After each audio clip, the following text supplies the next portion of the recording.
Ciao, sono Anna e questo è My Italian Circle.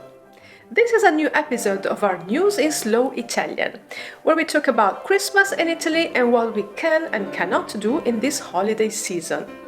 Download the transcript of this video. You can find the link in the description below. I also prepared a worksheet for our patrons with additional explanations and exercises. Have a look at our Patreon page if you'd like to join our circle and help us create more content. And of course, you can subscribe to this channel if you haven't yet. We publish a new video every week. Cominciamo!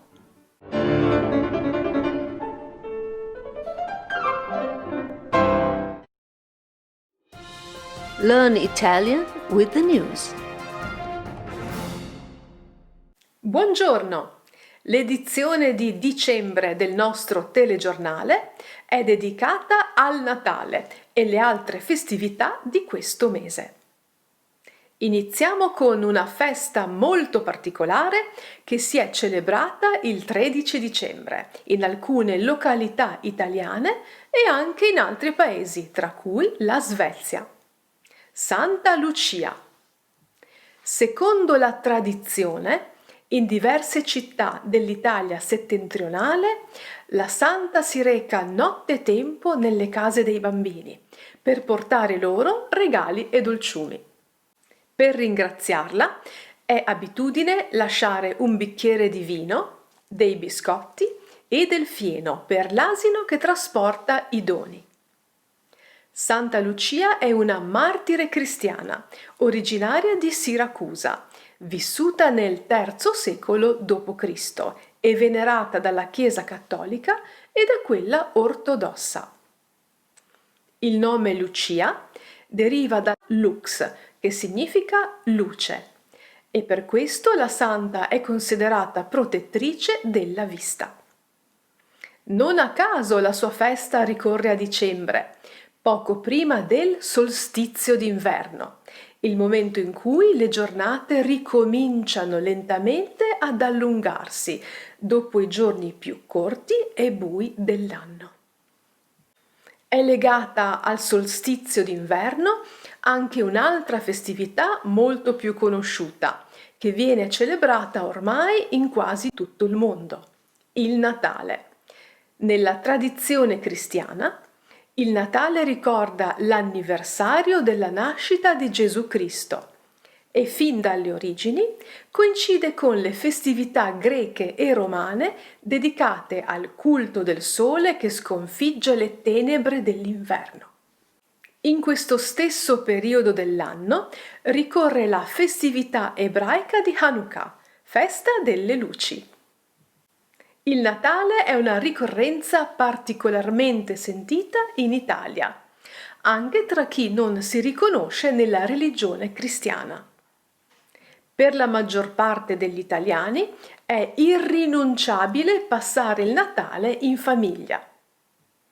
Delle due principali festività dell'anno è infatti abitudine dire: Natale con i tuoi, Pasqua con chi vuoi.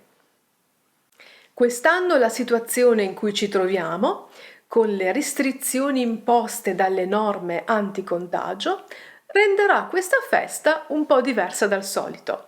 Sarà fortemente consigliato limitare il numero di persone con cui trascorrere la cena della vigilia o il pranzo di Natale e saranno vietati gli spostamenti da una regione all'altra. In particolare, il 25 e il 26 dicembre e il 1 gennaio sarà vietato uscire dal proprio comune di residenza. Rimane in vigore anche il coprifuoco dalle 22 alle 5, che imporrà di anticipare la tradizionale messa di mezzanotte del 25 dicembre. La pandemia non ha però impedito di portare avanti anche quest'anno la tradizione di addobbare i centri storici delle città con luminarie e alberi di Natale. Già da fine novembre le luci e gli addobbi installati in tutta Italia ci ricordano che, nonostante tutto, anche quest'anno è Natale. Il coprifuoco impedirà anche di festeggiare il Capodanno con il tradizionale cenone tra amici, che termina generalmente a notte inoltrata. Il ministro Francesco Boccia ha riassunto così la situazione. C'è da festeggiare il Capodanno? Si festeggia a casa. Secondo il governo occorre anteporre la salute e la sicurezza dei propri cari alla voglia di festeggiare e di mettersi alle spalle questo travagliato 2020. Dal momento che le mostre e i musei sono momentaneamente chiusi o a ingresso limitato a causa delle misure di contenimento del virus, vogliamo segnalare altri eventi culturali e opportunità di intrattenimento fruibili da casa. A novembre un film molto atteso è stato distribuito sulla piattaforma Netflix anziché nelle sale cinematografiche. Si tratta di La vita davanti a sé, in cui la celeberrima Sophia Loren ritorna sul grande schermo all'età di 86 anni, diretta dal figlio Edoardo Ponti. Su Netflix sono disponibili anche alcune serie originali in lingua italiana, tra cui la terza e ultima stagione di Suburra, pubblicata a ottobre. Questa serie TV, ambientata a Roma, esplora il mondo della malavita e i suoi legami con la politica. Per l'ampio uso del dialetto romanesco, ne consigliamo la visione con i sottotitoli. Chi ha la possibilità di vedere i canali televisivi italiani o di utilizzare l'app RaiPlay può consultare l'agenda culturale con tutti i programmi Rai dedicati ad arte, musica, letteratura e cinema sul sito web raicultura.it. Il canale Rai 5, in particolare, dedica ampio spazio a concerti di musica classica, opera, balletto e spettacoli teatrali, anche in diretta. L'ascolto del canale Rai Radio 3, con numerosissimi programmi culturali quotidiani, è disponibile per tutti anche dall'estero. Concludiamo augurando a tutti buone feste e un felice anno nuovo. Arrivederci al 2021. Let's now explain some useful vocabulary. Natale, Christmas. The word comes from the Latin Dies Natalis. Natale with a capital N is the birthday of Jesus in the Christian tradition, but in the lower case it's actually an adjective. Il mio paese natale è l'Italia. Italy is my native country. Nottetempo, at night. It's the equivalent of the English night time. Notte, tempo. We can also say di notte or nella notte. Ricorrere. In this context, it means to fall on a specific date. Quest'anno Natale ricorre di venerdì. This year Christmas falls on a Friday. Ricorrenza is the related noun, which indicates a recurring event, a celebration or an anniversary.